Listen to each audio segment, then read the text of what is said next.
We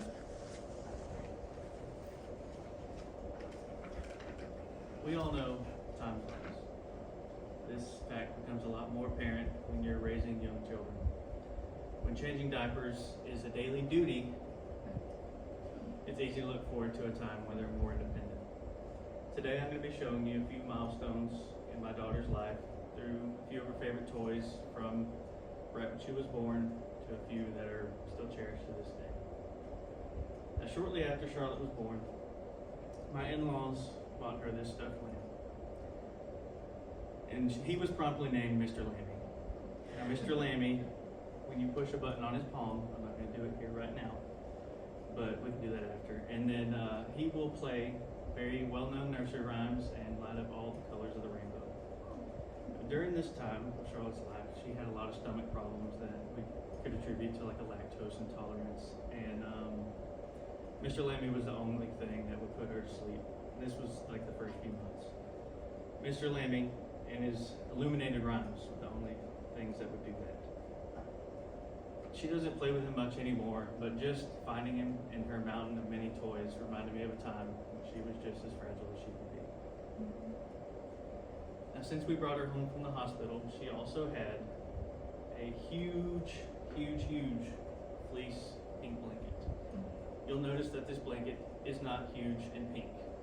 I could not get it from her this morning, and if I would have tried any harder, it would have been a death wish. So we'll have to settle for a very close substitute, very similar material. Now, every time she takes a blanket, takes a nap, goes to bed, or has a nursing session with my wife, she has this blanket or a similar blanket with her. And she takes the corner of it and she just runs it through her little fat baby fingers. Every time we go on a vacation, we have to make room in our car for this huge blanket because taking a sleepy night nap just isn't the same without it. And the blanket has been with us from the beginning, and it's not going anywhere anytime soon. It's still in our bed at this point. During my last trip to Walmart, which is not something my wife typically lets me tackle alone, I found this little guy from Charlotte's current favorite TV show, Bluey. It's an Australian cartoon, very nice cartoon. And I took him home, unboxed him, set him on the counter, and my wife and I were going to surprise her together. And after my wife's Zoom call, and she found it before we were able to do it together because I had went off to the bathroom, and from the bathroom I heard, "My Bluey!" and she was already tearing him off the top of the counter. And when I got into the kitchen, she runs up to me, "Thank you, Dad, thank you, Dad." And she played with him the rest of the day, spinning around in the living room, squeezing him because he plays the theme song when you squeeze him and dancing to the theme song.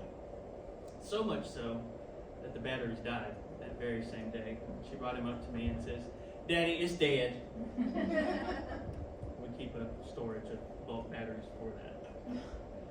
Throughout my young daughter's life, she's had many things to call her own, mostly because of her everything's mine phase. Some of these toys have helped her go to sleep or just nurse off into the night, while some of them have just been a fun toy to spin around and dance with.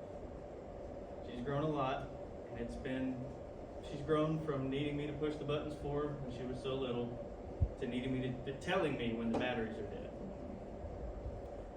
Being a parent can be very exhausting, but it's important to cherish the times when they are dependent on you. Because remember, time flies and they aren't little forever. I just hope we could see your